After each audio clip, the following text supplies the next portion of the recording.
السلام علیکم دوستو، تو آج کی ویڈیو میں آپ جان لیں کہ اگر آپ جو ہے زیادہ سے زیادہ سبسکرائبر جو ہے لینا چاہتے ہیں یوٹیوب سے، تو اس کے لیے جو ہے آپ نے کیا کرنا ہوگا، اور اگر آپ واچ ٹائم جو ہے کمپلیٹ کرنا چاہتے ہیں تو اس کے لیے دوسرا طریقہ ہے۔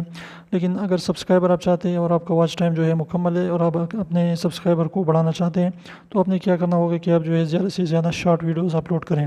شارٹ ویڈیوز جو ہے اس سے کیا ہوگا کہ اس سے جو ہے جلدی آپ کی ویڈیو وائرل ہو سکتی ہے، اور اس سے جو ہے آپ کو بہت زیادہ سبسکرائبر جو ہے مل سکتے ہیں، کیونکہ اس کی جو ہے واچ ٹائم جو ہے آپ کے جو ہے زیادہ کاؤنٹ نہیں ہوگی اس کی۔ یعنی کوئی بھی بندہ اگر شارٹ پیٹ سے آپ کی شارٹ دیکھتا ہے تو اس کی جو ہے واچ ٹائم کاؤنٹ نہیں ہوتی،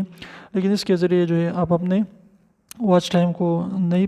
پورا کر سکتے، لیکن سبسکرائبر آپ کو جو ہے زیادہ سے زیادہ مل سکتا ہے۔ تو اس لیے آپ نے زیادہ سے زیادہ جو ہے شارٹ ویڈیوز کو اپلوڈ کریں اور اپنے سبسکرائبر کو بڑھائیں۔ تو اس طرح کو ضرور جو ہے آپ نے اپلائی کرنا ہے۔ اگر آپ جو ہے واچ ٹائم جو ہے زیادہ کمپلیٹ کرنا چاہتے ہیں تو اس کے لیے پھر آپ نے جو ہے 8 منٹ سے زیادہ ویڈیوز جو ہے آپ نے اپلوڈ کرنی ہوگی۔ تو اس پر آپ جو ہے ارننگ بھی زیادہ کر سکتے ہیں، اور آپ جو ہے اس کے ذریعے واچ ٹائم بھی لے سکتے ہیں۔ تو اگر ویڈیو اچھی لگی، ویڈیو کو لائک کر دیجیے، چینل کو سبسکرائب کرنا نہ بھولیں۔